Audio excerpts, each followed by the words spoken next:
All right, I'm going to read some stuff from my chapbook that I have for sale. The lovely Robin Bateman has them over there. Could you please raise your hand, Robin? Very enthusiastic. Thank you very much. I'm trying to sell these.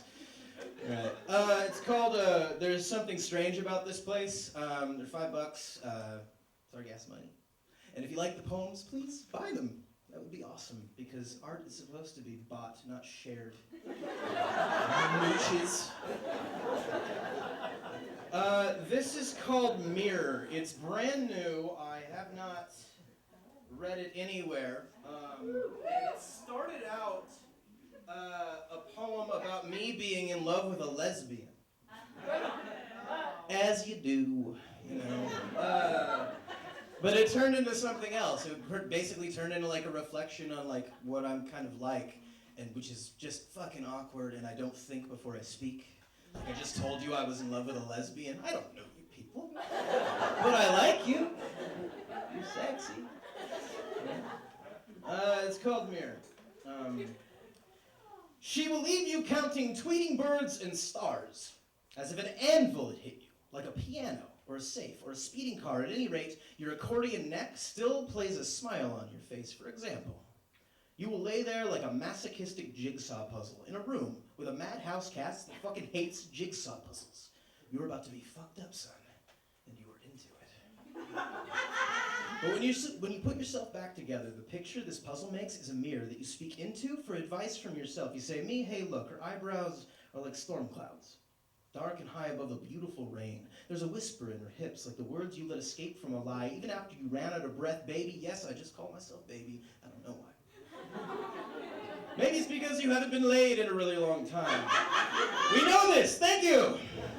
But me, please just keep this in mind. Although the scars on her arms match yours, and when she speaks, her mouth is made of gold, you still have an iron heart, which is as strong as iron. But see, that's the problem. That thing is way too tough. I mean, fairy tales to you are just gory stories that Disney fucked up. Truth. Mirror, mirror on the wall. Piece together the halos that broke in our fall grounded us. But I could lick the sky if you were a giant. And I'd still die in her lap like a child, chest dancing with a laugh full of summer kindness and youth. Sweet someday, leave behind proof. Someday, dear mirror, I will not have to speak with a coward when I seek the truth. I see a skeleton jigs in your skin. Like lonely drunks touch drunk, losing the hours, minutes, seconds, counting down to the blooming of flowers she wears like the tenets of her philosophy. And you want to be enlightened in a field of tulips. That's a vagina reference.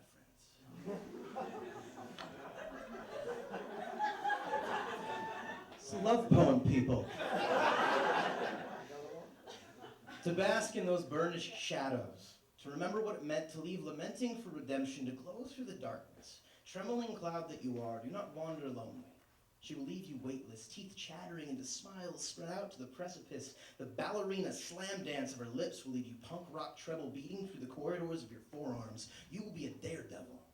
Renegade heartbeat cartoon wolf howl love labor dies drunk in your eyes, the jagged silhouettes of burning cities, until you stop, stay cool, and say, hell, even when you're smoldering, you look goddamn pretty.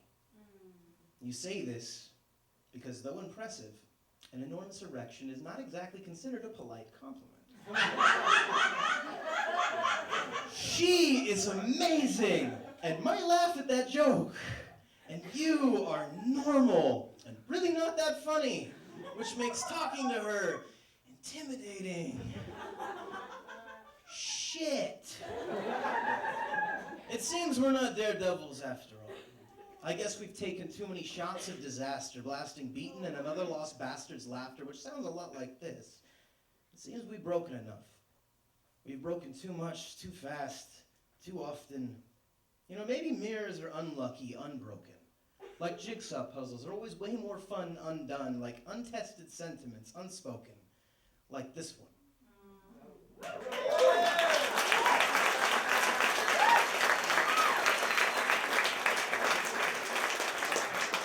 I was really worried that when I said this is a vagina reference, it was going to kill it. But thank you all for liking vagina.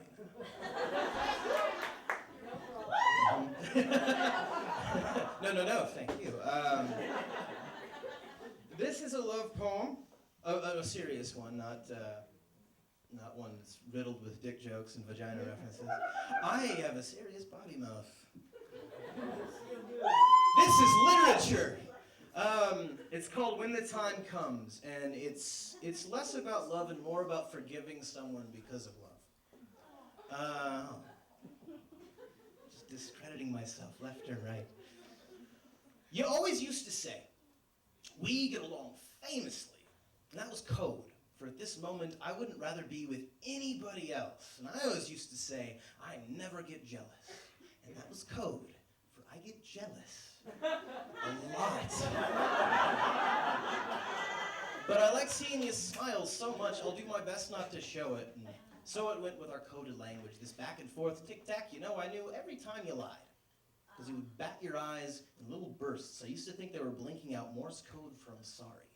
So I'd go blind to the dirt. You'd still try to kiss you clean with better memories. Our love has been a boomerang made of bad choices. But it flies like a throwing knife, not willing to let go of the hand, targetless and weighted, and man, is that fucker sharp. Sometimes it's a cold cherry pit stuck in the teeth of a giant. Sometimes it's a tin man without a heart. And this is all just code for I miss you. Hope one of these days we won't have to speak in coded language anymore. Just coat our throats with the gravelly rasp of honest living and say the words I know you. 100 different ways. Though some days I still lie to myself and I pretend that we were made of snow, merged together, rest, fall into ourselves, to never be alone again. I know! It's far-fetched. But we don't have a whole lot of time to practice till spring comes, so just pull your heart from the shed of your chest and use it like a sledgehammer to every brick you set in the wall, shielding your tenderness from sorrow. So when the hard times come, it'll know how to take a beating. And when the time comes for me to catch you, I will catch you. I will be as mad as Ahab, harpooning my way through this infinite sea of troubles, battling that which when beaten will never pacify my passion for doing so. So when the time comes for me to tell a tale of what I've done, I can say I lived my life. Because I was never afraid of failing. And I somehow found you in this mess. And I know I was never the best at anything. I was never the smartest, but I do know how to make 3 gorgeous words always lead up to your name. Because I've learned that you and the sky are the same. No matter how big a wall I build, you will always be miles above it. I'm ready to leave my last bad thought to an empty birdcage.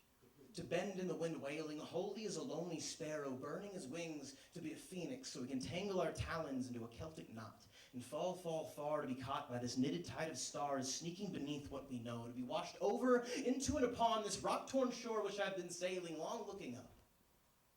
Waiting to dream in the direction of planets circling the light inside you.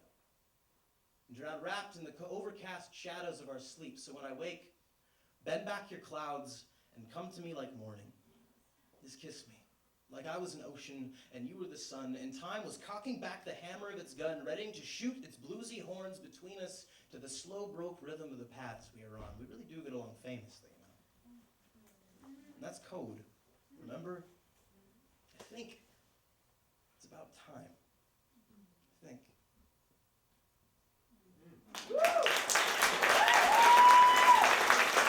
I think we're on time.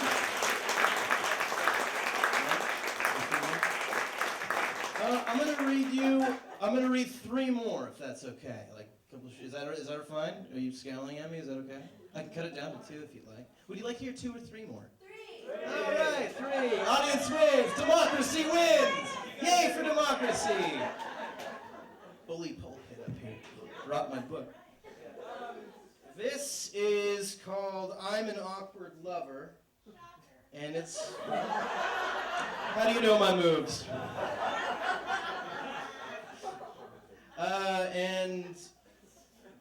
Me and my friend were writing a television show about a character, and I really wanted to know what the character was really thinking. So I was just trying to put myself in his shoes in the scene. It's not called "An Awkward Lover." That's the name I saved it in my files on my computer. All of the names of my files are different from the actual titles of the poem because I keep changing them, and then like I'll forget about it for a while, and I'll be like, "Where's that? I know the title of it." I'll never find it. I found this one. So it's called "The Look You're Giving Me Means I'm Joking." I've never read this for anybody before either. I love doing new pieces. You guys have been an awesome audience so far. I love you. Yeah, I love Eugene. I could meet your mother, but she would not be impressed. She might possibly be turned on because I would inadvertently hit on her, and that is why you should not introduce me to your mother ever. On the other hand, your father would be impressed because he hasn't been able to turn your mother on for ages. But he'd be pissed because now he has to have sex with her, and she's not very good looking anymore. It's a double-edged sword. I'm kind of uncomfortable. I think this because that last sentence reminded me that I have a sword, and it is awesome because it is a sword and it's mine. When people are around, I pretend it's Japanese decor. When people are not around, I pretend it's a lightsaber. I'm not getting laid tonight, am I? It's okay. I'm an awkward lover anyway. Sex with me has the entertainment value of watching Gonzo eat a tire to the flight of the bumblebee. It's hilarious. And I'm not saying that my penis is blue and your vagina is tire-like, but I do enjoy... That's not what I'm saying. But I do enjoy the musical stylings of Rimsky-Korsakov, which I'm pretty sure, with my luck, is in fact Russian for vagina tire. But if your vagina was a tire, I'm sure it would be a good year.